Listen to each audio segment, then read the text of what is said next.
Yeah, it is kind of similar.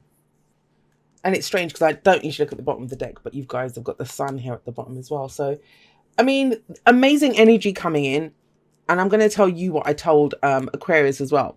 That that's just it. You know, when some kind of amazing energy comes in like this, we're not always braced to deal with it. And you guys have some fabulous cards. Look at what's coming up here. So, yeah, you're like, well, tell us what's coming up there. Let me just take a sip of coffee, guys. I actually wasn't, I'll be honest with you. Oh gosh, I'm hitting the mic. I'm a mess, guys. I actually wasn't going to put weeklies up. I'd done 7 of them over the weekend and I was just done. I was going to see how I felt today. It's Monday morning, 13th today. So you guys are the first ones that I'm doing. I thought, let's give them a go. If the energy feels right, I'll put them up. The energy feels right, Pisces.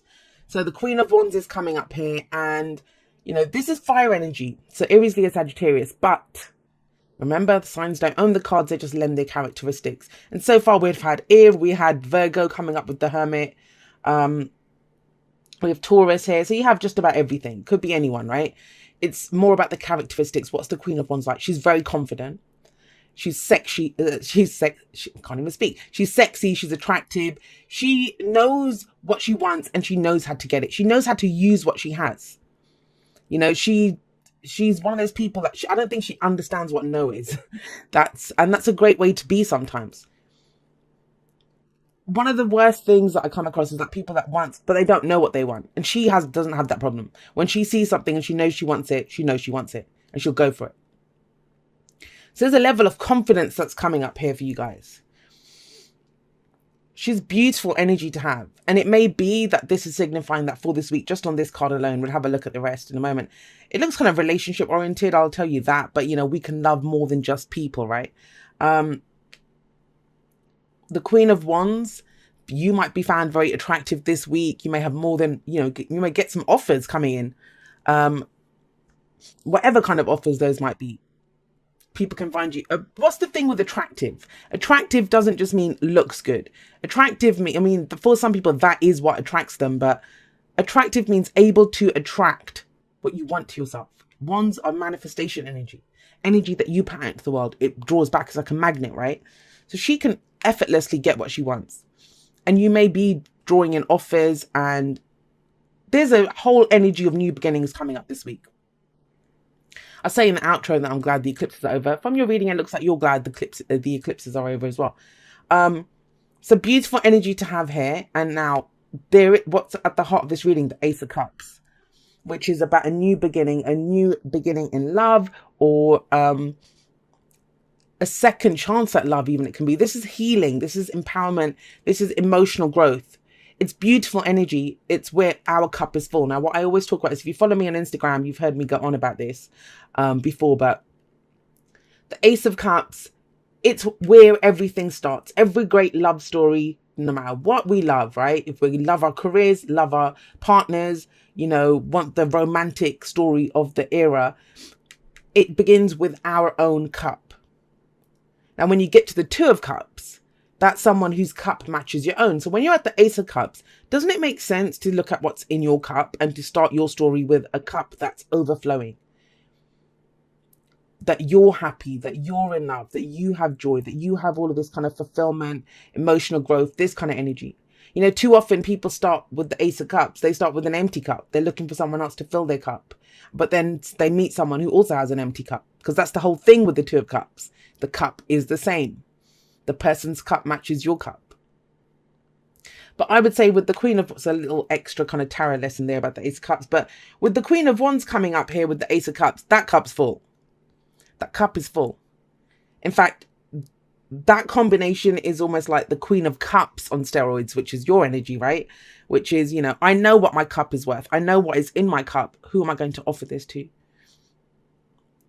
Now, it may be, look how she's kind of turning away from the cup. Somebody could be offering you their cup.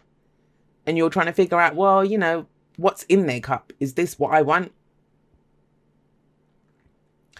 I will say this to you. There's something that you were very committed to. We have the Hierophant here. This is kind of the tried and tested way, like, you know, following what's always been done. The prescribed path, that's the Hierophant. We're committed to it. These are the rules. We're going to play by the rules. Queen of Wands doesn't colour in, she doesn't stay in the lines, unless she wants to. I like it. There's a kind of rebellious feeling here coming up, and I kind of like that, but I'm an Aquarian sun, so, it makes sense. But there's a kind of strange message coming in here, and I mean strange as in, and you guys will understand, you're Pisces, of course you'll understand, but, the past energy, it's last week, last month, last year, it doesn't matter. There's something that you were. You did it right. You coloured in the lines. You followed the rules. I don't think you're ready to follow the rules anymore. This is tradition, right? Whatever we find traditional. Card for Taurus. This could be a relationship we were committed to, a company that we worked in, did our 9 to 5. This is that kind of life. What we conform to. No one makes us conform to it. We choose to conform to it. We commit to it. It's a religion. It's, an institute of higher learning, whatever it is, but we are committed to it. But not now. You've got this kind of new energy coming in. And even more than that, you've got the Fool coming in. Now, the Hierophant can talk, it's for me anyway, it can talk about groups, the people of the same religion as us, the people that go to my university, or the people that work in the same company as me. It's the herd, and there's nothing wrong with that. I know we get to, the tribe. It's that we choose to conform to those rules that group or that tribe adheres to. Not anymore. We've got the Fool. This is you setting out on your own. This is a brand new beginning. A major new life cycle is beginning for you. And there's a kind of go, go, go energy here, Pisces. Because you have the Fool here. The Fool doesn't have a map. That's what I mean about this rebellious kind of nature. You've had it. You had commitment. You had something stayed and kind of tried and tested and true. And you knew what this was. And it's all good, right? Comfortable. We have the Hierophant in our life for a reason. Because it brings us stability and support. It brings structure to our lives. But whatever has, got you wanting to feel a new way, or you have this desire, it's a new emotional cycle, whatever it is that you love. It's about loving something. You're ready to go in a totally new direction. This is about the experience. You're in it for the experience. And I love that the Queen of Wands is here. I mean, he's very similar to the Knight of Wands for me. Both the Knight of Wands and the Fool, they both are in it for the experience. They don't care what happens. He doesn't have a map. He doesn't even care where he's going. He's dancing around near the edge of a cliff. Why? Because he knows he's going to land on his feet. He's in it just for the experience, something new. There's a very kind of, as much as I love the Hierophant, I never used to, but I do. I love the Hierophant. Every card has its place. Every energy has its place. There's a sense of, I just want to be free. This is very stifling energy compared to where it goes. And the Fool doesn't know. Like I said, it's a complete leap of faith because there's no guarantees. You don't know what's coming up on the path. And you're going into uncharted territory. But it's all good. She knows what she has. She's not even the Knight of Wands. She's the Queen. She has even more sass than the Knight of Wands. That she can do this. So this week kind of feels like, may not be the beginning of that, but it's, you are setting out. You're deciding, I'm ready to go again. I'm ready to start a new adventure. I'm going on this new journey. And yeah, I don't know where it's going to lead me, but I'm going to do it. Now, we have the where does this lead? It leads to the 6 of Cups, which is what I said. It's kind of, it goes in a cycle because this is the past. The 6 of Cups talks about the past, nostalgia. And what is in the past, the Hierophant. I feel like you commit to something new. You commit to something new because as much as you do want the freedom and you want a new experience, you do like this. I mean, who doesn't? That's why I said it brings structure, right? It's nice to commit to something. It's nice to say that I'm part of this. This is what I believe. This is my tradition. It may be a new spiritual belief for some of you. This is very spiritual energy. This very spiritual energy. This may also be about shining. I mean, the Queen of Wands, she to me is the celebrity in the tarot. The King, Queen of Wands, they are made to be in the spotlight. But you could be shining your light in a different area altogether. So for some of you, this could be, I mean, we have the 4 of Wands coming up as the advice. I'll go back to the 6 of Cups in a moment. And this is, this could be a change of house, a change of job, changing the energy around you. But this card is also one of commitment. With the 6 of Cups coming up here, I think you remember, think about it. You're going to remember the good aspects of this. Nostalgia. This is not bad. This can be, yes, someone comes back from the past, a situation or event, but, you'll know about that. There's no surprises here. There's no tower coming in. You're kind of headed that way. If you're in, a connection with someone, this is kind of a new beginning for that. It goes in a totally different direction. You want a new experience, and you can make that happen. It's not about leaving people behind. There's no breakup energy here. All the cards are really positive. This might all just be happening internally. Like someone could look at you, Pisces, and see that you're shining a little brighter, but not see any of this happening. Because all of this can be internal. And a lot of the shifts that have been taking place have been internal for people. A change of what you commit to. Thinking back and remembering that the good aspects of, if you're completely single, this might be that, maybe you've been completely single. Maybe you've been okay, kind of wandering around on your own, experiencing life, enjoying your freedom. And now you remember the good aspects of being, or, the more fulfilling, there is no good or bad, but, the commitment, enjoying that, the structure of being in something. The same goes if you've been traveling, then you might like what am I trying to say? The structure of being kind of in a place, being part of a group, being part of something. Or work, maybe you've been freelancing. I can see the Fool as being someone who freelances. And then you're like, well, maybe I'd like to be part of a company again. But you remember the things that appeal to you. The Six of Cups can be rose-tinted glasses, so just remember that we can just remember the good aspects of something when we get the Six of Cups here. But we have the Ace of Cups above it. So whatever it is that you liked about the past, this Hierophant energy, whatever that means for you, you do it in a new way. It's a brand new cycle. It's not about doing the same thing again. And why can you do it that way? Well, we have the Four of Wands coming up as your advice. This tells you have a great foundation. A great foundation here. Whatever you've been doing, it's amazing, beautiful foundation to build on. But where are you going to take that? These two both talk about commitment. It's kind of amazing because if you have a look at this, right, so let's start from these two. The Queen of Wands and the Fool. They're very much about the experience, about the enjoyment, the passion, the creativity, the faith that this will happen or what I want will happen or I'll just enjoy the experience. That's those two. Then we have this emotion in the middle, Ace of Cups, Six of Cups coming up. Doing something new, but that's a brand new cycle. But this is something fueled from the past when things were more innocent, when things were beautiful. Reconnecting with that could be a situation from the past that comes back, but this time it's less structured. It's more kind of, you're able to do it in a way that you want to do, that's more emotionally fulfilling for you, and then you can truly commit. Now it's about committing again, but in a new way. That's what I mean. Aquarius got something very similar, but different cards, but very similar energy to this. Right, Pisces, let's see what we've got coming up for you. Love makes a difference. Love can help heal past hurts and provides a sense of security, self-worth, and importance. And that makes sense. I mean, if this is something new that you love, right? So whether that's a relationship, a romantic partner, friend, whatever, business, work, it can be anything. I always think, I always feel bad for people when they try to confine the energies to just one area to narrowly, well, Ace of Cups has to be love. Yes, it is love, but we can love in all areas of our life, right?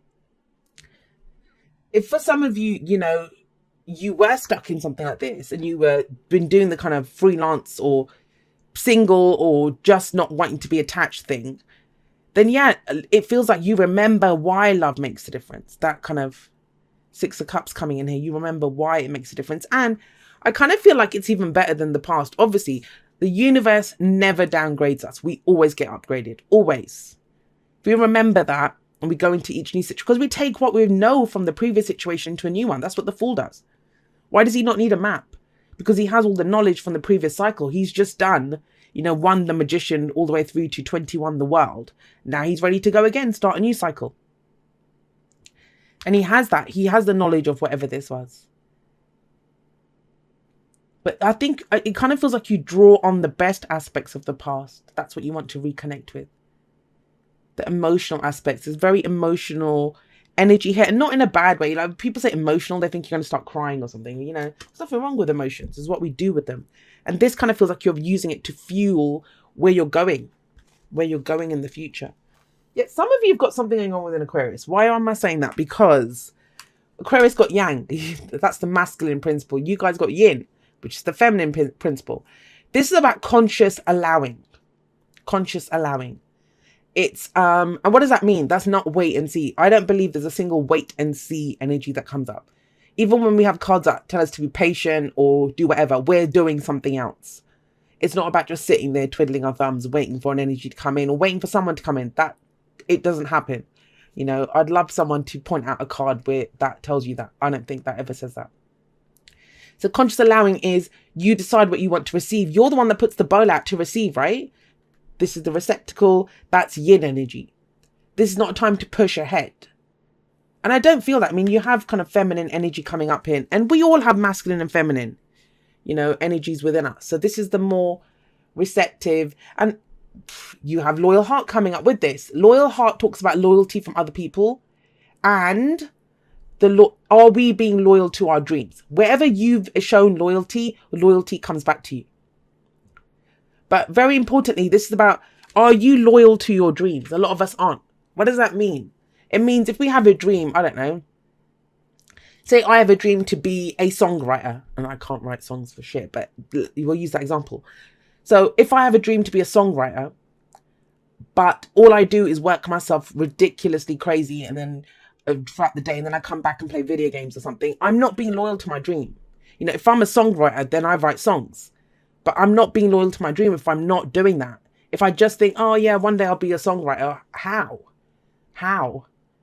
And, you know, that's yin as well. That's an example of yin. So if I'm a songwriter, some people might say, well, then, you know, I don't have to write anything. I'll just wait. Who's going to notice your songs? The bowl that you put out, the receptacle, is then you would at least write a song and put it out there, right? That's the conscious allowing. Allow it to be seen by other people. So, I mean, there's a very kind of new energy here, something that you want that makes you happy, you know, a new cycle that's beginning for you. You have two cards about beginnings coming in here and two cards of commitment. But are you loyal to this? Are you willing to do what it takes to get this? It's a leap of faith. There's no guarantees. You know, a lot of times I get readings every day from people where they want to know what is it right? Is this the best thing? Because people don't trust themselves, and you just have to trust what your dream is. You have to just trust what your dream is and trust that you can attract it. You can bring in whatever you need to bring in. Oh my gosh. So this applies to this. Here, have a look. Dearest you, isn't it amazing how things seem to come round again? Full circle in ways you could not possibly have planned. You wonder how a dream could die only to be resurrected years later when you're really ready. You thought it was time back then, but your wisdom knows better than your small self, whose desires are unmet. Now, here you are with a new opportunity to do things from a different, more mature perspective. And that's these two, right? We want you to trust that in this new opportunity for rebirth, you'll be called in two directions. And the one that is unfamiliar will be the right one. In the unknown spaces, the uncharted places of infinite potential, we are waiting to guide you into your fullest life. Big bounty will come if you remain in the present. You've come full circle, and now you can see that everything changes, is made new, and is given new hope. Loving you always. And guys, that is your reading. That's where you are. That's why I was kind of saying, thank you. The postcard from Spirit kind of summed up, you know, that what I was saying was a weird kind of message. Because you were committed to something. You went off, you know, started something new, but it's almost like you come back to it. You come back to it, but you do it in a new way. The Ace of Cups says that. The Ace of Cups says that. Beautiful energy. Beautiful, beautiful. Lots happening here. But like I said, it may start off internally this week. But that's where everything great starts. You know, what's in your cup? That's the main thing to remember here. What is in your cup? Because whatever you take out in your cup, that's what you will get matched back.